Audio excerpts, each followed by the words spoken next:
one of the most important things right now, this is after I read that story about how the guy in 10 South and Central American countries has been hacking elections.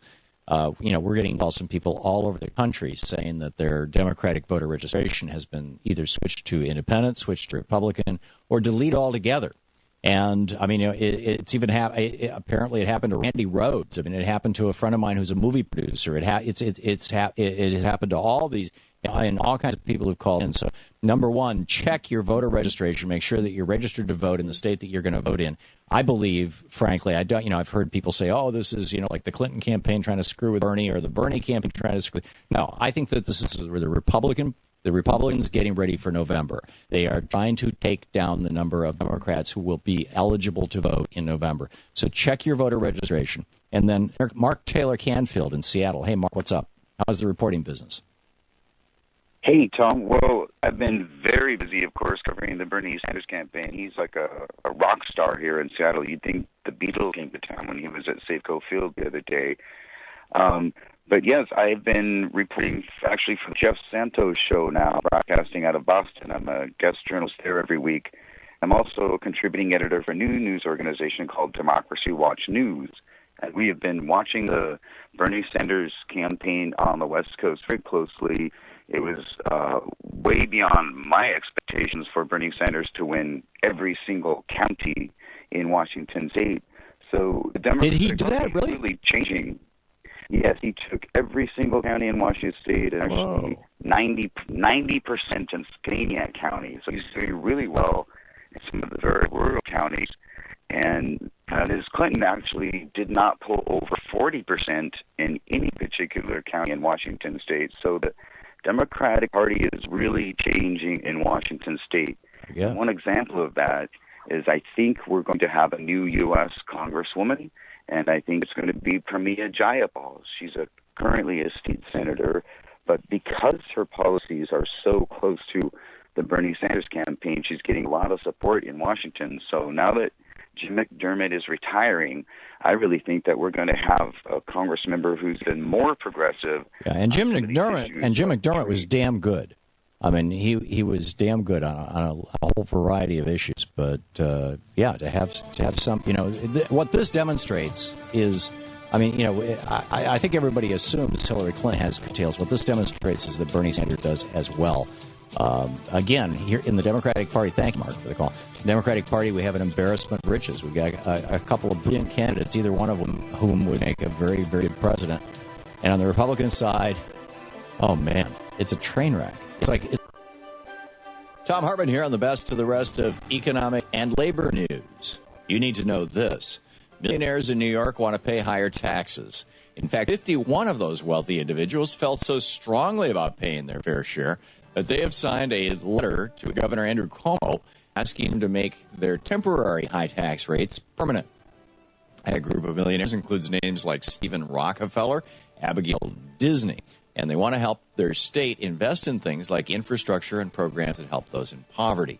Their letter was sent to New York lawmakers and the governor last Monday, and it was published in full by major outlets like the Washington Post. These patriotic millionaires wrote, quote, "In the spirit of shared sacrifice, we, the undersigned, called for a balanced solution that includes maintaining, expanding, and making permanent the top marginal income tax rates for upper-income New Yorkers like us who can afford to pay more." They explained that they understood that those who have benefited the most from the Empire State have a responsibility to help care for the society that provided for their success. In addition to calling for a temporary millionaire's tax to be made permanent, the letter's authors also announced their support of the 1% plan for New York tax fairness. That's the Fiscal Policy Institute's proposal, which would raise state taxes on New York's highest earners from 7.65 to 9.99%. They wrote, quote, "We can well afford to pay our current taxes, and we can afford to pay even more. Our state needs to invest this revenue in our struggling schools, in anti-poverty measures, and in infrastructure improvements." They added, "Our state's long-term economic prosperity depends on strong investments in our people and our communities," end quote.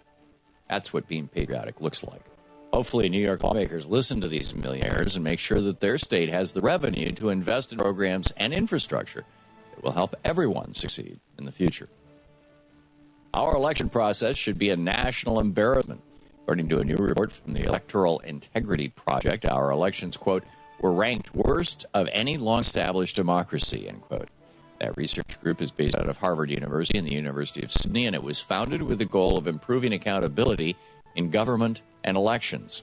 The researchers analyzed dozens of factors, including campaign finance rules, voter registration, election laws, vote count, and the voting process. After reviewing our 2012 and 2014 elections, quote, the experts expressed concern about the quality of the election laws, voter registration, and the process of drawing distinct boundaries, as well as the regulation of campaign finance. Out of 139 countries being reviewed, the United States ranked 47th. And by just about any measure, the 2016 election cycle is not shaping up to be a vision of election integrity. However, despite all these issues, Congress refuses to restore the full Voting Rights Act or to enact reforms to rein in the flow of corporate money in our elections. This is absolutely unacceptable, and it's time to demand that the integrity of our elections be restored. Los Angeles is standing up for the homeless. According to a recent article over at the Think Progress blog, that city may soon revise the ordinance that allows police to sweep homeless encampments and confiscate the belongings of homeless individuals. They're considering that change because of a lawsuit brought by several homeless residents who were thrown in jail and lost their belongings simply because they're homeless. That lawsuit alleges that Los Angeles has begun, quote, a renewed, vigorous, and cruel enforcement of so-called quality of life offenses against the homeless, end quote, which violate their constitutional rights. So the city council will soon vote on a measure to allow the homeless to store their possessions in 60-gallon containers provided by the city, and it may enact restrictions on how and when police can sweep homeless encampments. People should not be abused or have their belongings destroyed simply because they're homeless, and the LA City Council should put an end to this immoral practice. Despite the fact that it's 2016, many women still make 79% of their male counterparts. As we work towards gender pay equality, people still try to argue that the persistent pay gap is the result of women opting for lower-paying jobs or not wanting the intense careers that come with higher salaries. But according to new analysis of salary data by Glassdoor, many women are paid less than men despite having the same experience, the same education, the same job title, and despite working for the exact same companies. After control for variables like state, industry, and company size, men made on average 5.4% more than women in base salary and 7.4% more in overall compensation. Although these pay differences are much smaller than the overall gender wage gap, the pay disparity shows that there's still a bias against women in the workplace. Women have made tremendous gains in the workforce, but there's still more work to be done to ensure that they're not being undervalued because of their gender. And finally, March has been a good month for legal cannabis in America. First, the state of Oregon announced the pot sales tax exceeded the Department of Revenue's projections. Then the United States Supreme Court rejected a lawsuit that would have overturned Colorado's legal pot law. In Oregon, state officials anticipated raising $8 million in tax revenues over the first 2 years of legal cannabis sales, but ended up raising $3.5 million in the first month alone. It's unclear whether that news played any role in the Supreme Court's decision to uphold Colorado's law, but the justices rejected an attempt by Nebraska and Oklahoma to have Colorado's law declared unconstitutional. The fact is, even the members of our nation's highest court can see that legal marijuana is a wild success in Colorado and other states, and that it's time to reevaluate cannabis prohibition nationwide. And that's the way it is for the week of March 28th, 2016. I'm Thom Hartmann on the Economic and Labor News.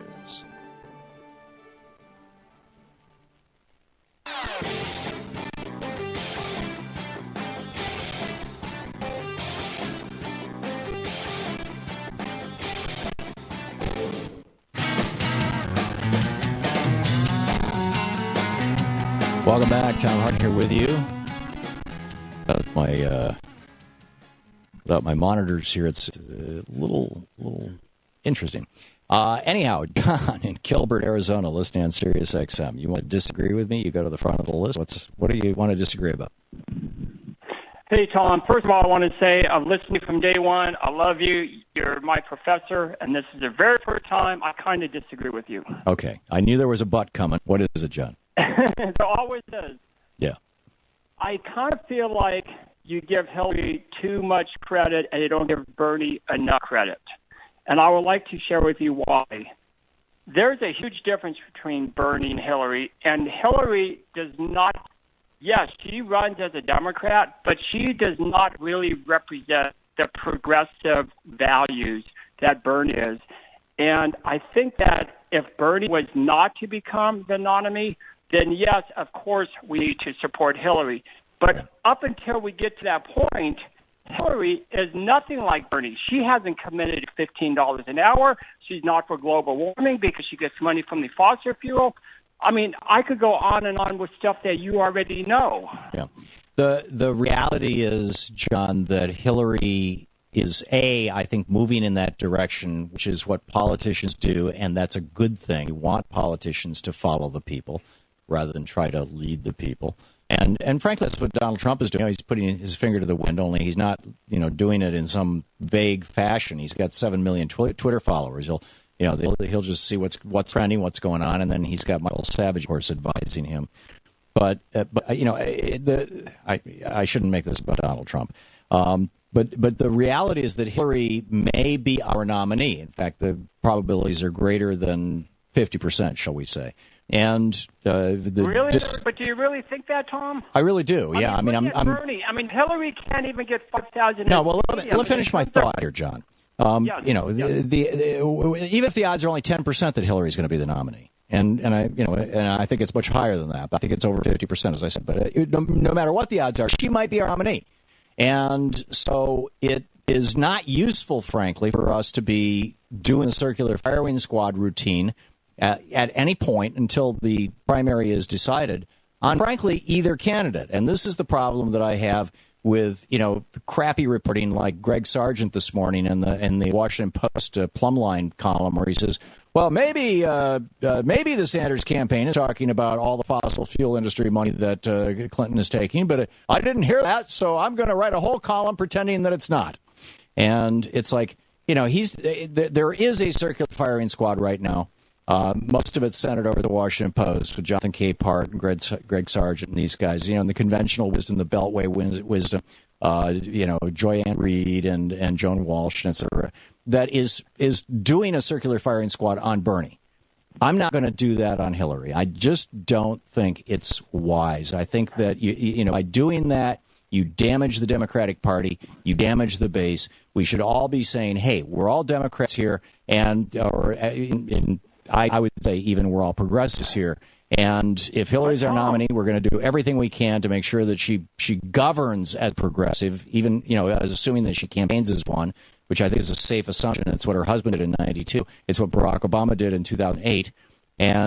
But this time we're going to make her govern as a progressive. And if Bernie Sanders is the nominee, all the better. We know exactly what he's going to do because he's been doing the same thing for 40 years. So, I get your critique. That I'm not, taking the bark off. Can I just say one more thing? But I just don't think it's productive. Can I say one more thing? Sure. I mean, look, obviously, we want any one of those two versus what we're up against. But until we get to that point, we really need to support Bernie. I mean, Hillary hasn't come up with a single progressive suggestion. She is. I think many of her John. That's her entire campaign is running off. Let's continue what Obama has done. She's not. No, that is not true, John. She's contradicted Obama on a number of things, including TPP and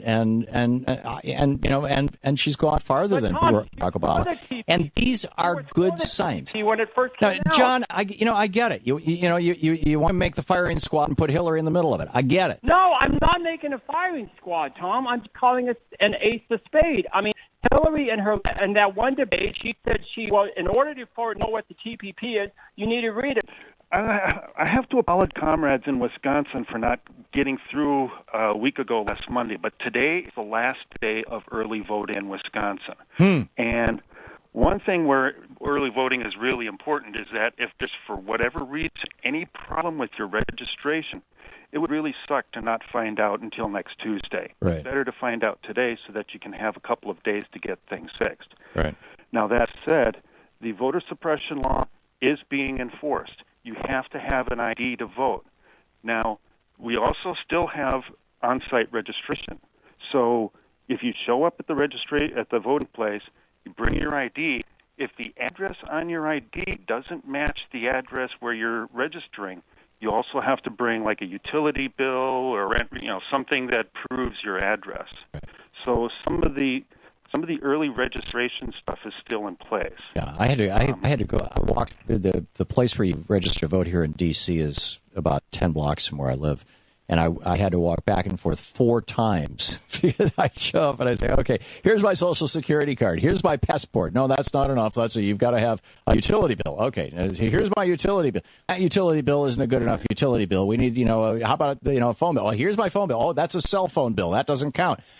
So early it's voting amazing. is really wonderful that way. It gives you a chance to fix those things. Yeah. The other really important thing for Wisconsin people, though, no matter who you're voting for in the presidential primary, we have another election that's happening, and that's for the state Supreme Court justice. Oh. And there's a Walker crony on the ballot that's just been appointed and promoted over and over by Scott Walker until she's been on the Supreme Court. So it's really important that people get out to vote for Joanne Kloppenburg for the Supreme Court and get this Walker crony out of there. Joanne is not the crony. She's the demons before the hour. We'll be back.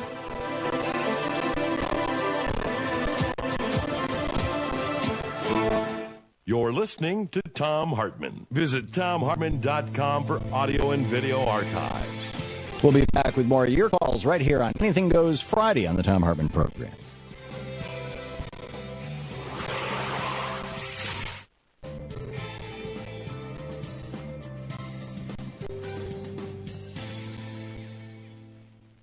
And welcome back. Carl in Brooklyn, New York, watching Free Speech TV on Direct TV. Hey, Carl, what's on your mind? Hey, Tom, what's up? How are you? Good. How are you? I just wanted to say, I'm basically sick and tired of these corporations being able to just move their operations, leave Americans in the dust. And I was wondering, isn't there a way that the government, because I would like them to do it, to empower entrepreneurship? They're always talking about entrepreneurship. Like, okay, when Carrier moved, right? Can't we empower somebody who can maybe make a better condition, or maybe who can sustain these jobs so these people can live and they can have a decent life, send their kid to college and have some form of decency. I mean, these corporations, they just do what they want, and then on top of it, they're going to get the tax break. Right. That's another thing that I want that whoever gets in, hopefully it'll be Bernie or Hillary, these corporations, they need to start paying a price. Yeah. Each time. If they want to move jobs, fine. But you know what? You're not gonna wreck our economy like that. Yeah. So I'm gonna hang up and you give me your take on it. I was going to grab my book and read. This is there we go. This is from Rebooting the American Dream. And thank you for the call. From Thomas Paine, from Alexander Hamilton, his 11-point plan for American manufacturers. The number one point of his 11-point plan, this was 1791, and this became law by 1793 and stood until Reagan era, and really got knocked down by Bill Clinton with the sign of NAFTA. But his number one, the number one way to build, he says, a full view now having been taken of the inducements of the promotion of manufacturing in the United States, accompanied with an examination of the principal objections which are commonly urged in opposition, is proper in the next place to consider the means by which it may be effected. In order to a better judgment of the means proper to be resorted to by the United States, it will be of use to advert to those which have been employed in success with other countries. Now, let's do what England did. Number one, protecting duties, import taxes, now called tariffs, or duties on those foreign articles which are the rivals of the domestic ones, intend to be encouraged. Duties of this nature evidently amount to a virtual bounty on the domestic fabrics. I'm quoting Alexander Hamilton, who at that time was Secretary of the Treasury.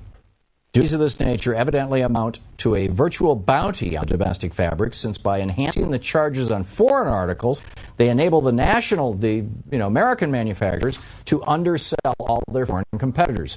It has the additional recommendation of being a resource of revenue for the federal government. Indeed, all the duties imposed on imported articles, though with an exclusive view to revenue, have the effect in contemplation. In other words, they promote domestic manufacturing. And except where they fill on raw materials, we're a beneficent aspect toward the manufacturers of the country. In other words, the one thing that you don't want to put an import tariff on is raw materials, because you bring the raw materials into the United States and then convert them into manufactured goods. Prior to the Reagan administration, we were the largest importer of raw materials and exporter of manufactured goods in the world. And those of you old enough to remember what America was like before 1981, before Reagan took office, you know what I'm talking about. 10 years after Reagan left office, we have become the largest importer of finished goods and exporter of raw material. Our number one export now is gasoline, refined oil. We're exporting coal, we're exporting iron ore, and China is exporting manufactured goods, and our factories are all there. So the way to do it is with tariffs. Very simple. We'll be back.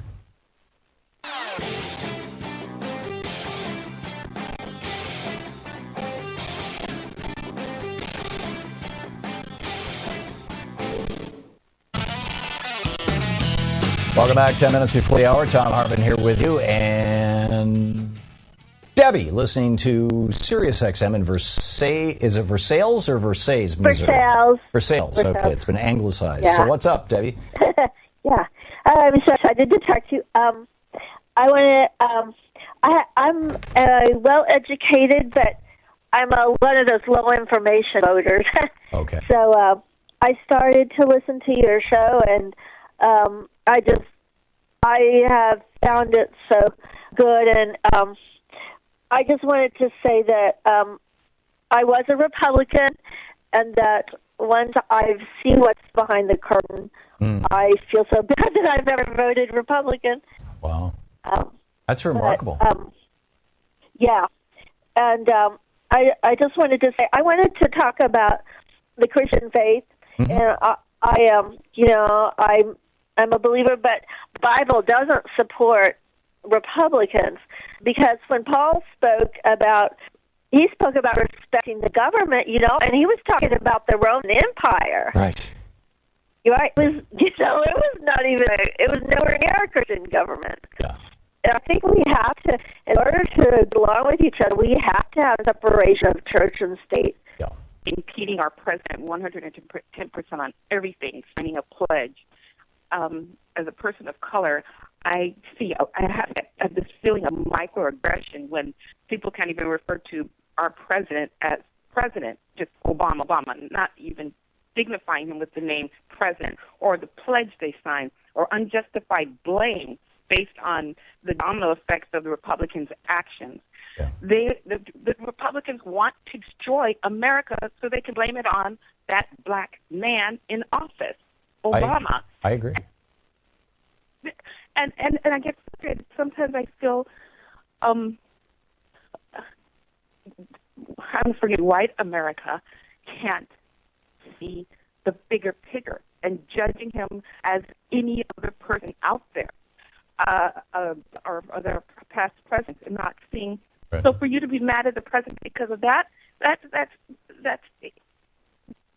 ignorant. Mm-hmm.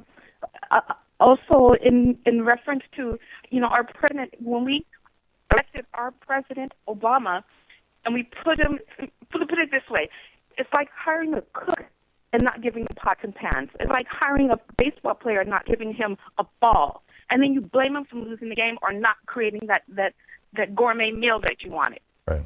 And I think white privilege it stops people from seeing the bigger picture, and they quickly blame. And there's an experiment with,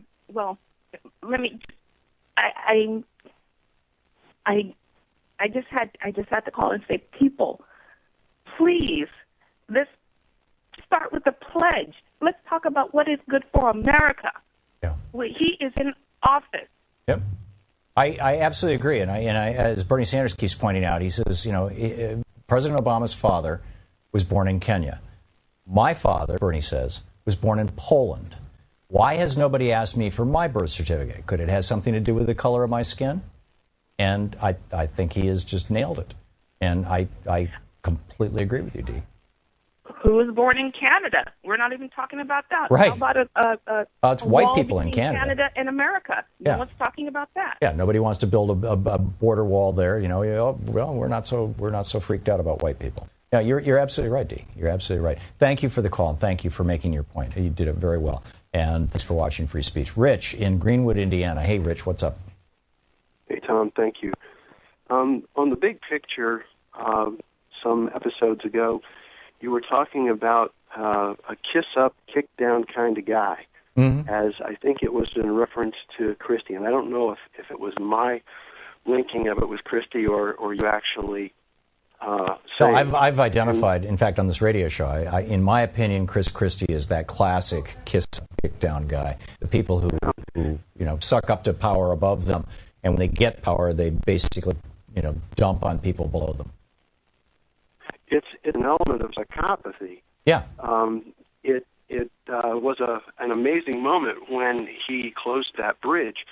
That we had the curtain was pulled back and the lights were on. Yeah, we don't know that he did it, but he created a culture within his office. There was a kiss-up, kick-down culture, and and his use of the kick-down culture, and this is I'm afraid something that Noam would say is very unsanctioned conversation, or Orwell would say it just wouldn't do to say, but. Trauma becomes biology. This is Your World in 2 Minutes. I'm your host, Luke Vargas, for Talk Media News. There were reports over the weekend that the U.S. had built a pair of air bases in Kurdish-controlled Syria. Those would presumably be useful logistical hubs for U.S. attacks on Islamic State targets in the country. Big outlets like Reuters repeated claims from Kurdish media about construction activity near the Syrian city of Remelan. There are, after all, U.S. special forces in that corner of Syria. But the Pentagon is now denying those reports. Spokesman Captain Jeff Davis. That we are there and that we have to have deliveries of people and things made should come as no surprise to you. We've not taken control of anything. We're not operating anything. We're not building anything ourselves. And UN Secretary General Ban Ki-moon is trying to restart one of the longest stalled diplomatic negotiations in the world, investing new political capital in ending the conflict in Western Sahara along the northwest coast of Africa. Western Sahara was a Spanish colony before the Spanish left in 1975. A civil war followed Morocco's annexation of territory, with rebel leaders in Western Sahara only putting down their weapons in 1991 on condition that there would be a referendum to decide whether or not to remain part of Morocco or become an independent state. Fast forward to 2016, and there's been no vote. Ban Ki-moon is assigning the UN's top Western Sahara diplomat to try and restart talks in the hopes of getting a referendum held. It's wishful thinking, but the reasons to settle the matter are clear. More than 100,000 Sahrawis, the native peoples of Western Sahara, are living as refugees outside their homeland, many in squalid camps in the deserts of neighboring Algeria. For more global news headlines, visit TalkMediaNews.com.